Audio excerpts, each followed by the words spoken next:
morning, good afternoon, good evening. Another episode of Beyond the Pew. Pastor Bruce Rosa. Yes, it is Beyond the Pew. Pastor Eric Gill, we're back. We're back again. With another episode. And with another special, very special guest. Yes, we do. Yes, we, as you know, for the new season of Beyond the Pew, we've been interviewing different guests. We have another great guest today. Rick Colelli's with us. Mr. Rick Colelli. Mr. Rick Colelli, which is an Italian name, by the way. Yeah. Right? It's an Italian name. Strong Italian name. Strong Italian. And Rick, we're glad you're with us this morning, afternoon, or evening, whatever you're watching. Yeah, wherever you're watching. We're very glad about Rick. Rick is one of those individuals that, you know, he wears many hats. And so we're excited to hear what those hats are and just to hear your heart for ministry. So Rick, why don't we start with that? Who are you? What are your roles here, Maranatha? In what ways are you involved? In case we have somebody that may not know you yet. Okay, I'm on the elder board. I'm one of the elders. I'm honored to serve on the elder board. I'm also working maintenance with all our maintenance staff. We work hard at keeping the church clean and get all the rooms set up and stuff. I serve on the worship team. I get to play with my son Sean, which that's one of the greatest joys I've had. And then I mentor a lot of different people, and I'm involved in men's ministry, and those are some of the stuff I do. Yeah, Rick's a little bit modest here. Yeah, he very is one modest. of our elders, important part of our elder board. He is the director of our maintenance crew. So you're the guy responsible for oversight, the scheduling, putting people where they need to be, all the things that are happening behind the scenes. You're giving oversight to that from our maintenance crew. So we appreciate your leadership role in that. Appreciate it. And in your mentoring of a lot of younger guys, on the maintenance team, and as well as outside of that, even within the church. So very modest in your credentials, if you will, for the roles that you're in. So he's essentially like a utility player for the church. Like he has he does look at the variety. He goes from elder to be involved with worship, to maintenance, to men's ministry, to mentoring. Yes. So it's a very wide range of ways that he's involved. Indeed. It's very cool. Indeed. Now, Rick, Privilege to do it. How long have you been in Maranatha? Been about 14 years, I believe. 14 years. Yeah. But why don't you share with us in what ways were you involved in the church before those 14 years? Because, in case some may not know, you were at one point a senior pastor. Yeah. And so tell us about your experience with that. And then also what were some things that you had learned in your time when you from being a senior pastor, what you did afterwards, and now even here in Maranatha, some things that you have learned? Well, I got saved about 50 years ago, and then I just grew in the Lord. God just really allowed me to be around some very godly men. I was so thankful for the mentors in my life who poured out into me. And that first time in ministry, I was always involved in the worship teams. I grew up playing the guitar since I was a young kid. So music was just like the natural place for me to fall into. But I always felt a calling to preach. And I always felt a calling as shepherd. But the process of getting there, it took a while. And I was a youth pastor for a while, did that. And then there was times that they let me preach here and there. I got involved in the prison ministries with Esley Patch, one of the missionaries that we support here at Maranatha. And I learned a lot from being around him and going to the prisons with John Wiseman and Esley and a few other guys from our church.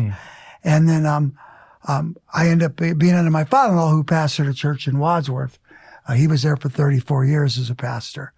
And I learned a lot, made a lot of hospital calls with him and visitation. I learned just by watching. And then I left there for a while, went and became a youth pastor at another church. And then the Lord led my wife and I back to help my father-in-law finish. He was getting ready to retire, not even dreaming of becoming a pastor at that church. I just didn't know where the Lord was going to have us. But somehow God opened that door for us, and I took that church. I was the pastor there for 12 years, and I learned a lot. I mean, I don't know where you want me to start. That was in Wadsworth? That was in Wadsworth, Yeah. And so I pastored it for 12 years. It was a small church. It was a lot of older people. And then God slowly but surely began to grow the church. But the person that grew the most was me. I learned some people asked me if I knew what I knew today, would I take that job? And I said, probably not. but I wouldn't know what I know today if I didn't take the job. Yeah. And so I'm so thankful for the time there. And the church is still going now. It's doing really well. The young man that took my place, they changed the name of it to Mosaic, and it's a growing church. Wow, it's doing really well. Good. Yeah, pretty awesome. Oh, we would like to see you. Now I would say that, Bruce hinted to this, how kind of you were being humble in the way that you portray yourself. But I would say that, like, one of my favorite things about you is how much of an encourager you are. Yep. Nailed it. And how you are somebody that, like, you breathe that. Like, if you know Rick, you know that in a conversation with him, you're gonna live encouraged. Unless he's talking about the Browns. But besides that, you always it's hard to encourage him. encourage about the Browns. And we joke around. We call you like the modern day Barnabas for that reason. Thanks, son of encouragement. So I'm excited for you to be in this podcast because we want to talk about that area of encouragement. So for someone like you that is constantly encouraging, and to an audience that we're telling them, hey, this is something for us to do beyond Sunday, what are some of the things that you have encountered as a challenge to encouraging people? Well, for me, I know when I was in ministry, it's being in a small church, you don't have a whole lot of people encouraging you. And for everybody, I always ask everybody that wants to go into ministry. My son John hates this question. I always say, "Are you sure you want to do this?" Okay, I've said it to you 1,000 times because it's not easy. What these guys do isn't easy at all, and that's so I know I needed encouraging. Okay. And I know when people did encourage me, how it would help me. And I always tell everybody, my wife and I had two Labrador retrievers. And I used to tease these dogs left and right. They have to go get the ball. No matter how tired they are, no matter how old they are, I would throw the ball and they'd look at me like, "You're not going to throw that ball again. You're going to throw that ball again?" And I would throw it and the dog would go get it. And as they got older, they would try to avoid me. And as soon as they bring the ball back, I would throw it. They had to go get it. And I feel like the gift of encouragement is something I can't help from doing. I know how much I wanted encouragement and how much important it was to me. Now, the hard part, the question you asked me was, challenges that the biggest challenge is you're looking for the humble. Okay. You can't disciple or encourage the proud. You're looking for those that are humble and broken. And the challenge is do they learn from their mistakes, and then do they want to be encouraged? A lot of people, the hardest part, and you know this, Bruce, discipling people is, are they really wanting change? Sure. Change won't take place till you're completely empty. And then a lot of people are battling different wrong ideas of themselves. And when you encourage them, they're like, "Thanks," but they don't believe they don't see what we see sometimes. Yeah. And it's a huge area because, I mean, across the board, culturally, not only in America, internationally, like, people are dealing with discouragement. They're dealing with, self-esteem issues. They're dealing with, all kinds of self-conscious type issues that are in need of encouragement. Like, people need encouragement, right. And I think what you said earlier of relating how much it meant to you or would mean to you when you were in ministry to be encouraged, knowing that that's something that would make you tick, right? Something that would build you up. You then in turn want that for someone else, right? And so I think it's a good challenge with people like listening just to consider that. Think of how it makes you feel when someone is an encourager to you. And wouldn't you want to do that for someone else? Wouldn't you want to see that reflected in your passion for the Lord, and as you want to represent Christ well, to want to encourage people, because everybody does need it. One of the reasons I'm here at Maranatha, beside the Lord leading me here, was I was in a really bad place as a pastor. I felt alone, and I had the privilege of going to a pastor's breakfast, and Butch was one of the guys there, and that's where I met Butch and asked him to mentor me. And he mentored me for probably 2.5, 3 years. We'd meet every month.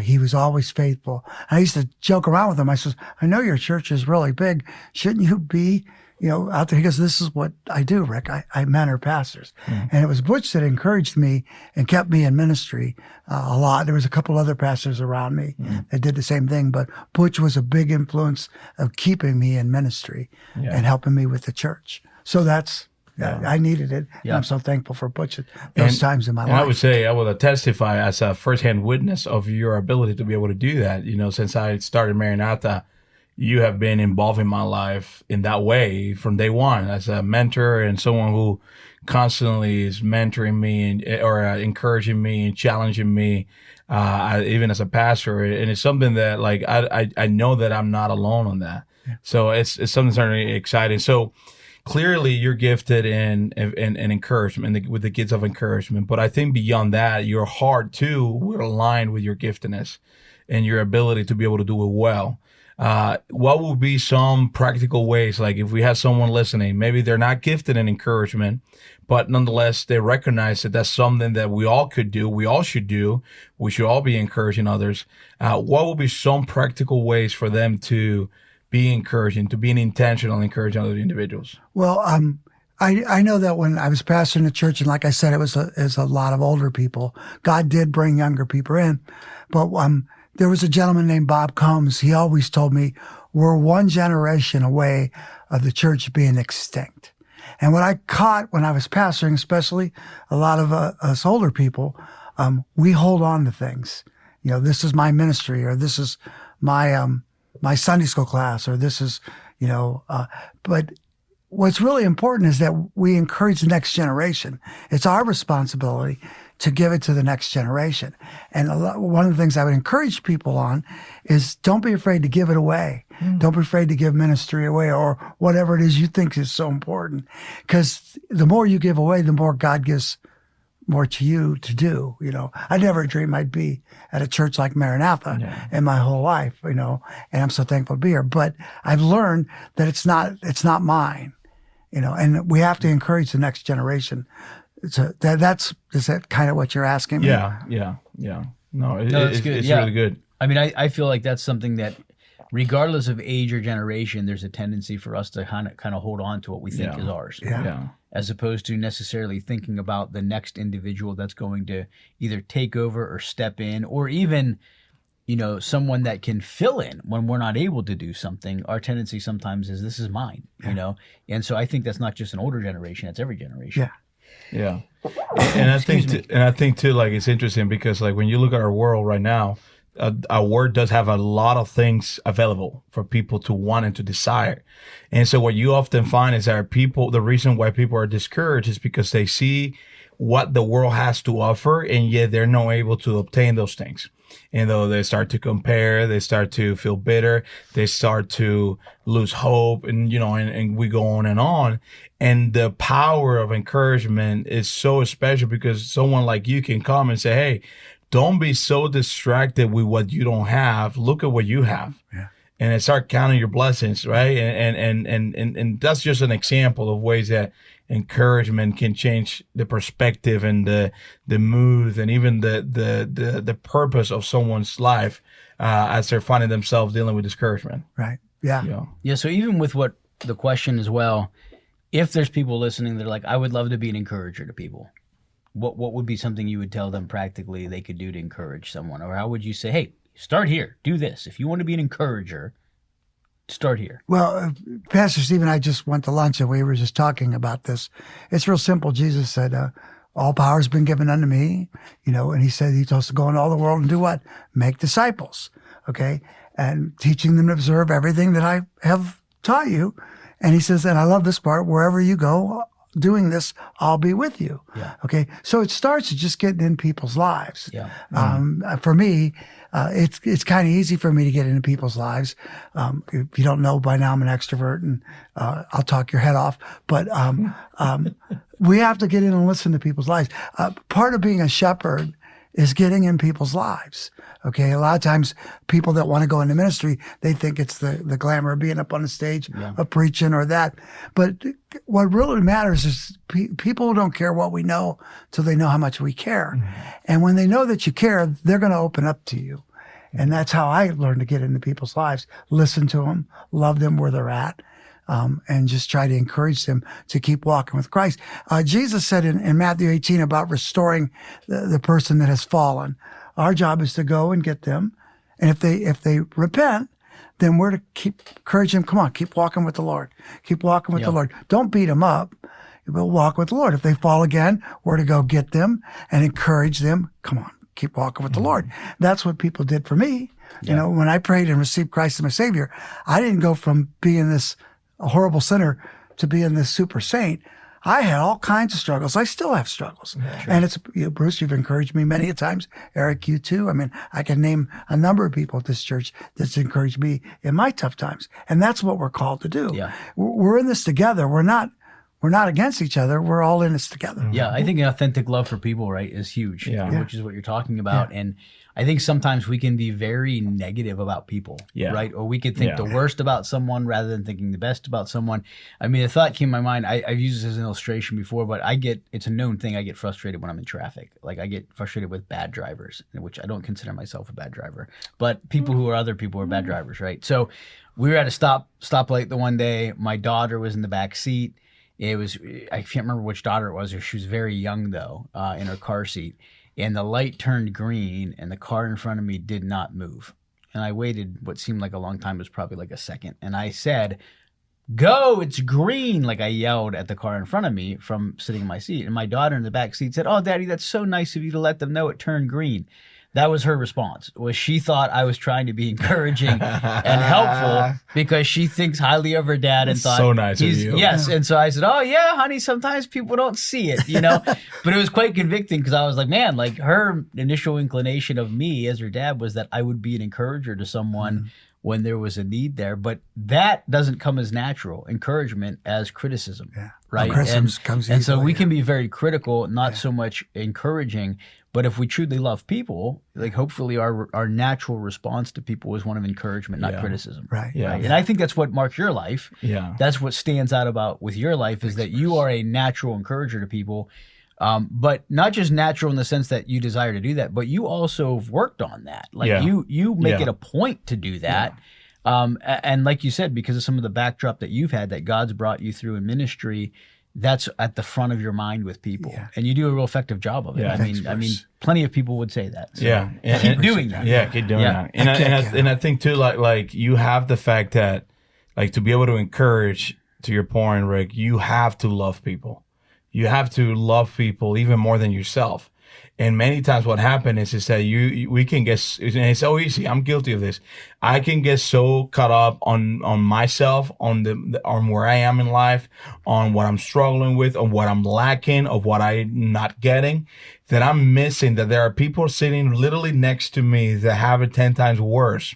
And I have the ability, if I were to distract myself from myself, to just say one thing that could impact that person's life. But I rob that person and I rob myself because I am so caught up with myself. But if we have a genuine love for people, then we are navigating life intentionally observing those around us, opposed to, like, intentionally observing myself. And I think that's a big problem when it comes with encouragement. Yeah, it is. You just gotta, the hard part about a living sacrifice is a living sacrifice can crawl off the altar. Okay. And that's what we are. We're a living sacrifice. And we have to put ourselves to death every day. But if we just look around us, there's opportunities for us to encourage and share the gospel with people every day. It's simple. It really is.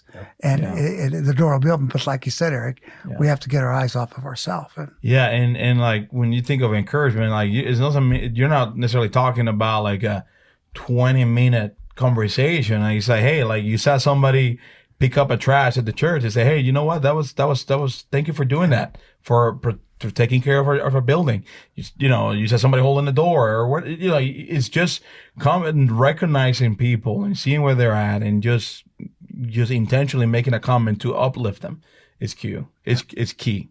But to transition a little bit, because in your role too here as a leader, as a director, you do have a lot of individuals, you have a group of individuals that work under you, and that you are responsible for them as a leader. And so obviously we are in a church, so it's somewhat of an expectation. But I think knowing you and knowing your heart, you will do this regardless of your career. And it's the idea of mentoring those that work under you. And so, if we have someone who's listening, that they are in a workplace or in a position of work where they are above individuals, what will be some insights or encouragement, or I guess encouragement too, that you will give them for them to be able to mentor those that work for them? Well, if you really think about this, there are two people in our lives that really know us. Okay. There's our family. Like you said, your daughter and you in the car and your wives, our wives really know us. Okay. Most of the people at church, we're just acquaintances with. Yeah. But our family knows us real well. My wife can tell you all my faults and everything I do wrong with no problem. But no, we never do that. By short list. Yeah. Very short list. Yeah, you could have her on the show next week. Join us next week with Rick Colelli. Ask the wives. Ask the wives. You can ask my children; they'll let you know. Sean will definitely let you know. Okay, and the other person that knows you real well is those that work with you. Right. And it's the same relationship. You let your guard down with the people you work with, just like you let your guard down with your family. And so there's the best opportunity in the world because these people know you. They work with you every day. So you can either really exemplify Christ or you could really do a bad job of letting people see what Christ really looks like. Yeah.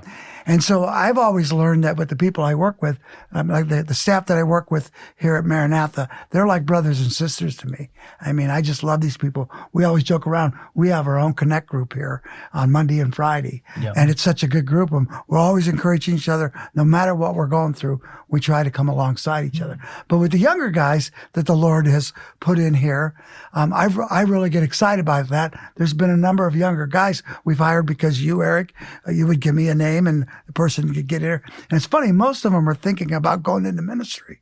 Now, anybody that ever worked here with me, they know I always ask them one thing about ministry. Are you sure you want to do this? Yeah. And that's what I would ask them over and over again as they're preparing for college. But I'm encouraged. They don't think I'm encouraging them, but I'm testing to see if they really have the calling for it. Because as you both know, the only thing that's going to keep you in ministry is what? Your calling. Your calling, yeah.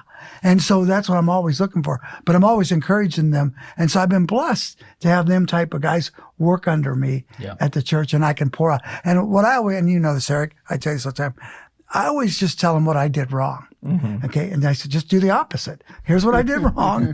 Do the opposite and you'll be successful, But I learned from my mistakes. And I think that's the key is, do you learn from your mistakes? They're not a failure. They're not the end. They're just a teaching point. No, those are some great encouragements and challenges. I think one of the things you said that I don't want people to miss that are listening, you had mentioned about, people who are over you. How are you living for Christ? Are you demonstrating Christ's likeness? Are you reflecting Christ? What are they seeing? Because you're right. When you think about anybody's given work week, if they're working a full-time job, 40 hours, and they're spending 40 plus hours a week with the same people in their places of employment, and we can be reflecting Christ, or we can be damaging the testimony that we have for Christ. And think about Peter, where Peter said, listen, be ready to give an answer for the hope that lies within you. And I heard someone say one time, we need to give people a reason to ask about the hope that's within us. They should be asking about the hope. And he says, be ready to give an answer for it. And so I think a practical way to ask the question is, do people that you work with, that you're with every day in and day out, see, and in particular, if you're in positions of leadership, or if you're in positions that are under leaders that are watching you, are they seeing the hope that lies within you? And obviously the hope that Peter's talking about is the hope that's in Christ. Do they see that reflected in your living, in your words, in your actions, in your work ethic, in your integrity, right? And so that's a vitally important, hugely important part that I think is good for anybody listening. Again, this doesn't just talk about things that are happening inside the church. This is happening in our everyday lives, everywhere that we go and everything that we do, that people would see that. And then when that opportunity comes to give an answer, speak of Christ, talk about your relationship with Christ, encourage people with that. And so those are good challenges, I think. And I remember when I was dating, I had so many men come to my life, and it was it was one of those things that you were wondering, do you guys get together and I'll plan this stuff? But it was they would say to me, you gotta make sure that if you and Jenny don't work out, you want her to be closer to Christ, and if there's such a metric, than when you first start dating. The idea of me and my relation, how I treat her, how I interacted with her, that she will grow in her relationship with the Lord, right? And we put that on dating, but the same principle should be applied when it comes to our workspace. In the way we interact with our coworkers, in the way we interact with the people that work underneath us, that the way we work with them and treat them, that they are closer to God because of how we behave, how we talk, how we handle ourselves with them. Absolutely. Yeah. You agree with that, Bruce? Yep. Yeah, absolutely. good. I'm glad. Absolutely. Right. So with that, the idea of mentorship, Bishop, and this goes beyond now, like if you're in a position of leadership, just if you are somebody that you do mentor, what are some of the challenges or what would you say if someone wants to mentor another individual, but that individual does not want to be mentored? Well, one of my professors at Moody always taught us, you only disciple the humble. And he always taught us, you don't chase them, they need to chase you. Now, I'm a firm believer of reaching out to people and trying to help them, but you can't force somebody. So you're looking for the person that's humble and that's really wants you to. They'll chase you. They'll follow you. And a lot of times, I remember when I was pastoring, I was chasing people, and I couldn't figure out why they weren't growing. Well, they really weren't wanting change. They might wanted a spiritual guru or something just to speak to them. But for real change to take place in their life, they got to be humble and broken. And that's who we're looking for. Jesus always came for those that were hurting. Yeah. He didn't come for the healthy. He came for the sick. Yeah, absolutely. And even Jesus looked for the sick and the downcast. Yeah. And I think that it's important to look for somebody that's like, I can't do this. Well, you're in the right place. Yeah. Well, and it's easy to grow weary, right? In doing well. And we're told, don't grow weary when you do well. And one of the things that causes weariness is when you've invested into someone, you care for someone, and then there's not a reciprocation of like care and investment back, right? And they just kind of go their own way. And I think that's a hard thing to not grow discouraged in when that takes place, because our natural tendency is to want to see immediate results, right? Yeah. And sometimes that doesn't happen. Well, my biggest struggle, Bruce, as a pastor, prior to being a pastor, I was a carpenter. Yeah. And I used to go into work every day, and if we build a big building, I got to start on the ground floor, and we'd build the walls. The concrete guys would lay the foundation, and then we start putting the walls down. You'd go to your truck, you'd get in the truck, you look out there, and you'd say, "Hey, those walls are up," and you'd feel satisfied. The next day, you'd come in, you'd start putting the trusses on, or you see the progress. You see the progress in ministry. You can pour out into people. And you could spend months or years with them, and you won't see a change. And Eric, you and I have talked about this a lot. Ministry is totally dependent upon Christ. It's not depending on us. God's asking us to trust Him and give Him the word. And a lot of times we do it trying to help people get closer to Christ. We think it's dependent on us. Yeah. And I had to come to a place where I realized I've got nothing to offer except Jesus.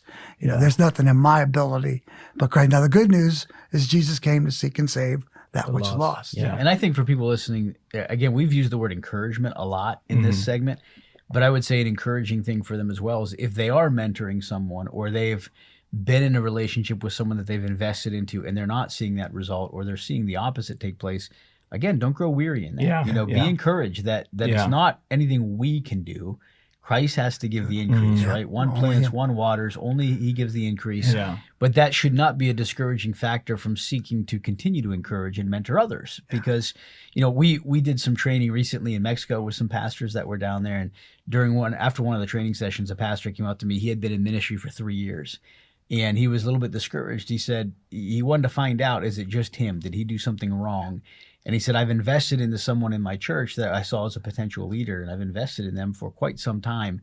And he said, and he just has completely gone the opposite direction. And he's like, he's just no longer a part, doesn't want to be invested into. And he's like, have I failed? Have I done something wrong? Am I the only one that happens to? And I was able to talk to him and just smile and say, you are not the only one that's happened to. He's only been in ministry 3 years. And I said, listen, as someone who's been in full-time ministry for over 20 years, I can tell you that still to this day, indeed, wow. Still to this. That's a world record Guinness. Well, when I used to meet with Butch, and I would pour out about my frustrations. Now, remember, I looked at Butch's, and I still look at him like this way, but he had a big church. Yeah. I thought everybody at Maranatha was a Bible believer, that Butch would get into the pulpit and everybody would say amen. No one was mad at him. I really did. That's how distorted my thinking was. And I remember I would tell Butch my problems, and he would say to me, I have those problems. I'm like, no, you don't. I didn't. I didn't believe him until I started working here. Sure. And then I began to realize Butch has the same problems I had. There's it's just nothing at new a under bigger the level. sun, right? It's just There's at a bigger nothing level. new under the sun. But I really, just like that guy, I thought, well, all right, I got this small little church. This is what we'll give Rick Colelli. But and those feelings would only be adequate or only be accurate if it was dependent upon us. Right. Exactly. So the only way that would be adequate is if it was truly only about what we can do, not about what Christ has to do. And so certainly there are times that leaders have to adjust, and they may be responsible or at fault for something that's taken place, because we're going to make mistakes as leaders, right? No pastor, no leader, no mentor is going to be perfect, right? Only Christ is perfect. As a leader, you, as a mentor, you can be the reason maybe why your mentoree is not growing, because maybe there are things that you're not doing right. Absolutely. And so that's a different category, right? But we're talking about in the situation where someone is, they're honoring God in what they're doing. They're putting in the time and investment. They're trying to encourage people, but it just seems like it's not being received. Don't grow weary in that, right? Press on. And I think, like, I love that, because, like, there is a clear indication, and you see it throughout the New Testament, where there is not a call for anyone in ministry or anyone that is being obedient to God when it comes to, like, mentoring or disciple or encouraging. We're not called to see growth. Like, it's not our responsibility to see the growth. Our responsibility is to plant and to water. And the Lord is the one that do the work. And I think that, like, we often, like, when you think about many things that doesn't relate to the church or to ministry or to the work of God, we can be proud, kind of to your story, we can be proud of what we accomplished. Like, as a carpenter, you can be proud of what you build. But as someone who's being obedient to God, that is ministering in people's life, the only thing that we can be prideful or have pride on is on the work of God. That's what Paul would say. Like, if there's anything I'm going to boast, is on the cross of Christ. Like, that's the only thing that we can boast ourselves. And so recognizing that.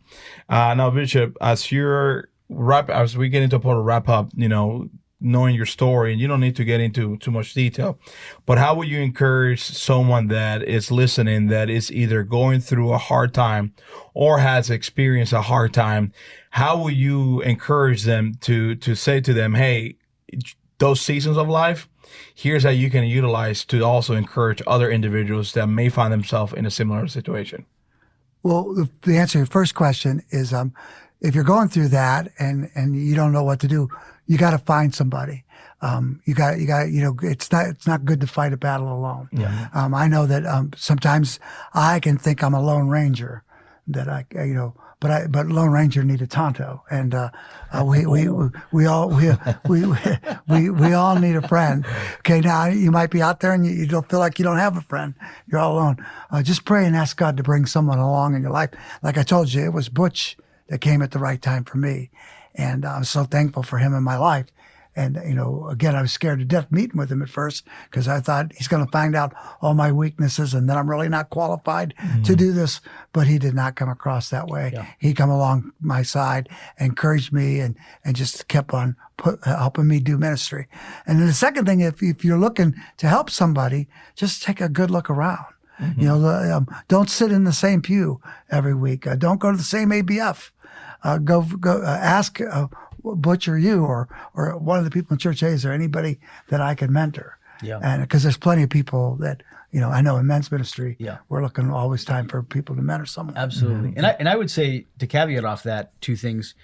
Don't just wait for someone to come to you, right? So if God has impressed someone on your heart, either to mentor them or to be mentored by them, don't just pray and saying, Lord, I hope you'll bring that specific person and have them come say, I want to mentor you. If God's put someone on your heart and you're like, man, I would love for that pastor or that leader or that man or woman to mentor me because I feel like I would grow tremendously from them, approach them and say, hey, would you be willing to invest into me and show me and help me to learn what you've learned?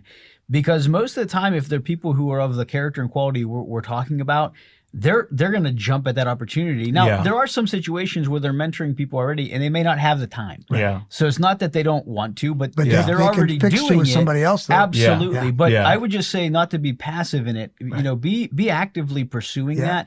And the same is true as if God is impressed on your heart. You know, I would love to mentor that individual, or God keeps bringing this person to my mind. Don't wait until your paths cross, right? Take the step of action and say, hey, you may not want this, but God's impressed on my heart, and I want to encourage you, and I want to see if you'd be willing to get together, because sometimes we can be too passive, right, with those things. Well, with back to Butch, I was pastoring a church. I felt all alone. I knew him at breakfast. I was scared to death of him. All of us are scared of Butch, right? And I picked up the phone and I called him. I said, Butch, do you mentor pastors? He goes, I do. I said, would you mentor me? He goes, when do you want to start? Yeah, which is a great example. If I wouldn't have picked up the phone and chased him, he would have never. Yeah, absolutely. And I would say if you have a desire for somebody to mentor you, and you look at like our staff, you look at our elders, like, I think it's safe to assume that for the most part we'll jump on it. Like we will jump on it. I think maybe what we would have to talk about is the frequency or what it would look like. Yeah. But I just I would have a hard time seeing someone saying, no, I don't want to mentor you. At a minimum, we may refer you to somebody else and say, hey, right now it's not the right time. I cannot meet with you, but here's this individual that I think will be fantastic, or even better than what I could do. Right? Depending on the situation, and what they need. Yeah, correct. But a lot of people don't know we have men's mentoring and women's mentoring. Yeah, like that's available to people here at the church. And that's one-on-one mentoring. We also have D groups that Pastor Steve's put together. Small groups that meet together. So that's available. And here's a plug-in for that. Like, you may feel like you don't have much to give to invest in people's life. And that's just a flat out lie from Satan. Let me be the first one to say that. Like, if you're here and you've been married for 25 years or more, and I say 25, which may not seem, it's significant, but 25 years or more, you have ability to go to a young adult couple that is brand new in their marriage, 3 years in, that are struggling with their marriage, and you have the ability to be able to say, hey, here are things that work with me. You're a mom that has 3 kids. You can come alongside a mom that just trying to figure out how to raise their kid. You're someone that is in a college age. Like, there are middle schoolers that would love to hear you or to have the time where someone like you would invest in them. Right. And I could go on example, an older man that is in their 70, 60 that have lived life faithfully, that they can come alongside a young man or a 43-year-old, 42-year-old man, that they can come and invest in them and tell them, hey, you have been faithful up to this point, but here's all the things to keep in mind. So there's always a need for mentorship. And I think that, like, if you get to the point where you feel like I have nothing to give, that's just a straight lie from Satan. Yeah. Right. That you're listening. Absolutely. Now, before we would wrap things up here, Eric, you've referred to Rick as Bishop a couple times. Yeah. So people listening might be like, why does he keep calling him Bishop? That's just a clarifying. That's a nickname for Rick. But it also fits because he's one of our elders at the church. And so a lot of people might get confused about that title of bishop. But bishop, elder, shepherd, pastor, like those are interchangeable titles. Eric knows I hate titles. Yeah. So that's why he does it. So I know he's encouraged. This is how humble he is. He does not like titles. He doesn't like to be seen. He just wants to be in the background. And the fact, and I know that, and I sometimes like to stir the pot. I'm like, I'm going to call you Bishop. So that's been his nickname ever just since. So people that were listening heard it, they might think, why does he keep calling him Bishop? Thought we'd clarify that. No, but thank you so much for being here. Yes, thank you for your influence. I know you influenced Bruce. I know you have certainly have influenced me. Absolutely. And many other people in our church. And so we're very thankful for the example that you have set. Yeah, and I would even say, I remember the first time I met you in Vonna, you guys were in the Family Life Center service. Right. And you guys were sitting in the middle section, about 4 or 5 rows back on the end. Yeah. And we had talked when you were visiting. And I remember it was after I had preached, and you were very encouraging. I remember that morning, and I remember like meeting you, and I remember even talking about it with my wife afterwards. And some of it might have been because you're a fellow Italian, but you want to keep dropping that. Yeah, we get it. You two are Italians. Okay, good for you. Absolutely. But it was one of those things that when I remember meeting you, like thinking like, wow, like that guy's an encourager. I remember that from the first time in the Family Life Center, and I was always excited to see when you would come back. Because for a while it was like, I wonder if Rick's going to be here. What's Rick going to say? But yeah, so I've been encouraged. For how long have you been at Maranatha? About 12 years. 12 years. That has not changed. Right. So it's always an encouraging thing, and I think people would learn. Even sharing what we've talked about here with other people, because everyone should seek to be an encourager in some capacity. So and I think like to that, like I love my time with you, Rick. I think for the most part we try to meet at least once a week, and if not, we come in passing. But I think the way I call it when I talk to Jenny is I call it my alignment and balancing time.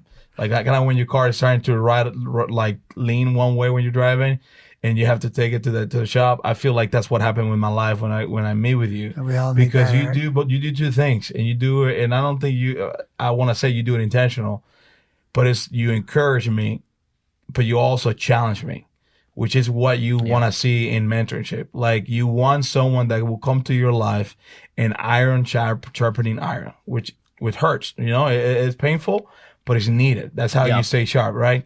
With that being said, Bishop, how do or let me say this, we end our podcast every single episode.